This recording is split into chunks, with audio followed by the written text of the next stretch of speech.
What is up, everybody? Thank you so much for checking out today's video. It's going to be an interesting one. So I made another purchase, and you may be thinking to yourself, what could he have bought this time? No, it's not that. You know what that is. So now I'm the official owner of 3, not 2, not, normally like 1, but 3 Mercedes-Benzes. And this one is going to be part of a series. So I'm thinking about doing a sort of flipping 2 or trading up 2, if you want to think about that. So this is going to start us off. I had a budget of about 500 bucks yesterday. I went to the auction and I wanted to find something cheap, and I found something cheap. Essentially what I want to do is I want to trade up to a C63. I really want to get a W205 C63, and we're not going to consider the CLS right now because the CLS is a little bit different. That'll be at the end. I'll probably end up selling it, but regardless, we're going to flip. So my starting budget was 500 bucks. And let me show you what I bought for $450 final bid at the auction. There she is. We have 2 different E-classes, 2 different generations. The 211 chassis, which is my favorite. You guys already know my E55 here, the star of the channel, the biggest pain in my butt, but I love this car. And then we also have my daily driver over there, my CLS 550. This is what I picked up though. This is a 1997 Mercedes-Benz E320. What that means is this right here is sporting a 3.2 liter inline 6, which we'll get to in a second. Now, as many of you know, my grandfather has one of these. His is right there, the white one. That's a 96 first generation, or not first generation, excuse me, first year of the 210 body style. That one is a diesel. It's an E300 diesel. This one's an E320 gas. So look, let's see what I got for $450. And I do apologize for the wind. It's the desert. You guys already know the whole spiel. So here it is. It's a 97. It is black on beige, and I'll show you guys why I end up going for it. It's a really, really well taken care of car. So up here, we do have some damage up here. The paint's kind of, what do they call it? Like chicken scratches. So it's kind of, we're getting kind of just, yeah, you guys can see. I don't know if you guys can, but you can see the scratches. The bumper's kind of fading up here. There has a little bit of damage to it, so we can buff it kind of like right there. But overall, it's a really good car for a 97. It is in fantastic shape, and the interior is really nice. And I mean, guys, it was 450 bucks. 450 bucks for this 2-owner. Yes, that's right, 2-owner, clean title E320. Now, what else is wrong with it? Well, immediately you guys can see we have some tape right here, as you guys can see. Tape. Not good. So I'm going to go to the junkyard. I'm going to get another mirror because it also kind of, yeah, it's not very good. We're going to get another one. Coming around the rear of the car, it's missing the rear badges. So it has the Mercedes one, but the E320 badges are gone, and it just needs a little bit of work back here. The rear kind of chrome trim is kind of like weirdly almost like bubbling or whatnot, so we got to check that out. We got to adjust that. It's missing the, I just noticed this, it's missing the cover back here for the light, so it's kind of exposed. We got to get one of those from the junkyard. Overall though, it's a really, really nice car, and it has low miles. There's a little dent down there in the bumper, as you guys can see. Easy fix. We'll get another bumper. But look at that. It has 138,000 miles, original miles. I pulled the Carfax. It's a 2-owner. These are original miles. Now, taking a look inside of it. Oh, I did lock it. Okay, pretend it didn't happen. I've unlocked it. It does have the original key here. It doesn't work, though. Oh, it does work. Oh, my goodness, it does work. Holy crap, it works. That's awesome. But here it is. Look at this. Absolutely beautiful for 1997. I mean, it's got some tears a little bit right here and then right there, but I'll probably just put some seat covers on this beast. Look at this thing, guys. It's absolutely pretty.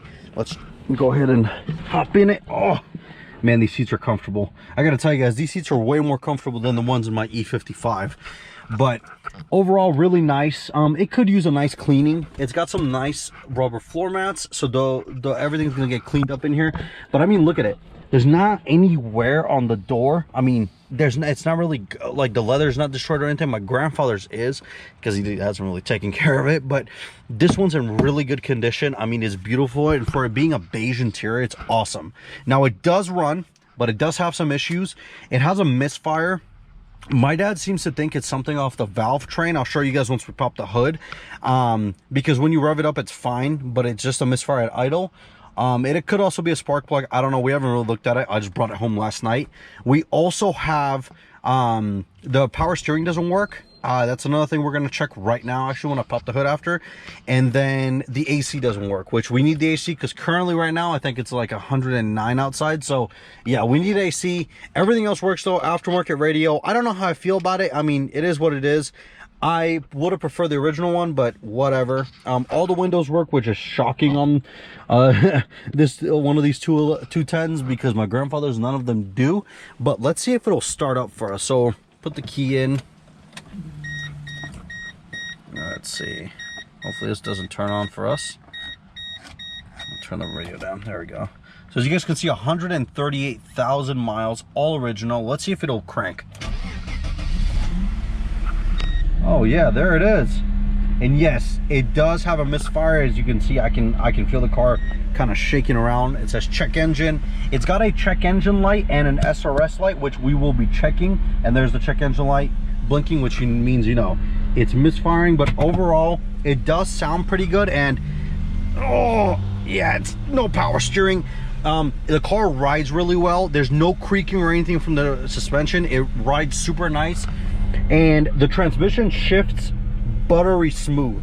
This makes me think this car was really well taken care of. And once I had this misfire, they probably parked it somewhere, or maybe the person that owned it passed away. I don't know. It doesn't really tell you much on Carfax, but essentially what happened was the person passed away, and I think the car was just towed into this I guess auction that I bought it from. But overall, dash has one little crack up there. Other than that, it's beautiful. It's not peeling back like most of these do. But the car sounds good. It's just that little misfire.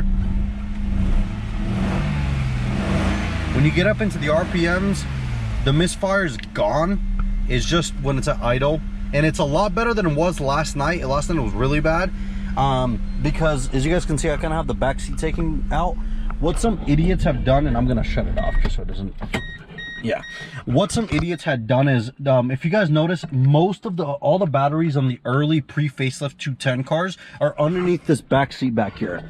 I popped the back seat last night because I was like, I'm gonna charge the battery, because we drove it from probably 5 miles to get it home off the truck, and the car, you know, the lights were flickering. It was dead, so we jumped it. The lights were flickering. It would stay running, but all the lights were kind of flickering really bad. So I was like, man, this thing either has a bad alternator or a really bad battery. I pop the back seat up to charge the battery. Guess what I saw? The negative terminal wasn't connected. I don't even know how to explain that. Why wasn't it connected? I connected it, and I mean, it's been sitting all day and it just fired right up, no problems. As you guys can see, it does have a little bit of fading on the pixels in the center. They all do that, so I have to, I don't know if I'm gonna probably get one from the junkyard or something. We'll figure it out. But honestly, it's not a big concern because the miles are fine. You can see the miles perfectly fine. So great, honestly. Other than that car, let's pop the hood and see what's going on over there. So here's the beast. So what this is a M104, which is the designation given to this. This is a 3.2 liter inline six. This thing, I'm not gonna lie to you guys, I think it only makes like 220-ish, 230-ish horsepower. I'll put it down here. I'm not entirely sure. I don't have my phone on me right now, but it's not the most powerful thing. They did have a version in the C class here in the States, in the C63 AMG. Same engine, just a bigger bore, 3.6 liter gas. That made it a little bit more power, but this is obviously not that. This is just a regular E-Class. I honestly would have loved if this was like an E55 or an E420. We could have compared them to this one. Obviously, this one's, you know, way out of its league. But yeah, absolutely love it. It does also have an oil leak from somewhere, because I can smell when the engine warms up. You can kind of smell the oil. So I think it may be leaking from the valve cover. We're gonna have to pop this off anyways to see that misfire. So I think it may be leaking from here. We'll reseal everything once we do. But look how original it looks, you guys. I mean, this thing has been well taken care of. I can see it's got a newer fuel regulator up here, which is good. It's definitely had some work done to it, and it needs some help now, because as I said, the power steering doesn't work and the AC doesn't work. So what I'm going to be doing in a future video is we're going to obviously tear this down, figure out what's wrong with the misfire, most important part, because if the engine's trash, no point of us doing anything else with it. I just got to go to the junkyard to get a motor, whatever. I paid 450 bucks for the car. I mean, it's probably worth that in scrap at this point. So yeah, overall great I think purchase so far. But let's take a little bit more look into it. I want to check, see if there's even any power steering fluid. So let's see. This is the power steering fluid. Let me open it up, and oh man, it's on there. Oh, and of course get all nasty. That's awesome. Oh, there we go. Oh nice, it's at the bottom, so it does have fluid in there. I can see it. So probably the pump's bad. I wouldn't be surprised if the pump is dead. It is an older car. It is what it is, though. We can always change that. What I am seeing, though, is that water pump is brand new. I mean, look at that, you guys. That's good. That's a brand new water pump. So work had been done on this thing recently. It's got a new belt, serpentine belt also. That's good. So we're gonna have to, you know, just double check everything. We'll see what the AC doesn't work. I really hope the AC just needs some Freon. I mean, obviously that's always what we want, but who knows, might need a compressor, or might need some other stuff. So we'll work on that and figure it out. But overall, it's really not bad. I mean, it's a solid car. It's not obviously the best thing out there, but I mean, for 450 bucks, you guys, it was a steal. They had a couple of 211s. It was actually two 2003 E320s. One was in really bad condition. It was missing the fuse box up there. It had no SPC pump, which I didn't care about that because I have an SPC pump right there. And then it had no key, so I was like, nah, I'm not really worrying about it. It sold for like 350 bucks to the junkyard. So I was like, I don't have anywhere to put it, and I would have had to tow it home because it doesn't drive. I'm not worrying about that kind of stuff. But the other one ran, but it had like 180,000 miles, so I was kind of like, I don't really want to get into that. That's a lot of miles. Because you guys got to remember, I'm trying to flip these. So 180,000 miles is nothing for the M112 if I was to keep the car, but I want something with a little bit lower miles because, you know, everybody's like, oh, it's almost 200,000 miles with Mercedes, whatever, even though it's one of the most reliable engines ever made. But yeah, love this car. I absolutely love the 210 body. I've never had a car this early. Obviously, I've driven my grandfather's diesel for, you know, I've driven it a little bit. His everything works, AC, everything. So we got to figure out what's going on here, and I am excited to drive this M104 when it actually all works. Once it does, we're gonna drive the car around, we're gonna figure it out, but I'm really excited. Let me know down below what you guys think about my purchase. Do you guys think I did good, or do you think I shouldn't have bought this car? I mean, for 450 bucks, can't really lose at that point. That's kind of scrap value. So worst case scenario, I lose like 100 bucks, but it's not gonna happen. This car's really nice, so I bet I could probably even throw it online right now because it does run. I mean, it made it home 5 miles, and once you're like moving and everything, the car's fine. The engine doesn't really feel like it's misfiring, so it made it like 5 miles with no problem. And like I said, transmission's buttery smooth, everything's great. But thank you all so much for checking out this video. Let me know down below what you guys think, and I'll see you in the next video. Take it easy.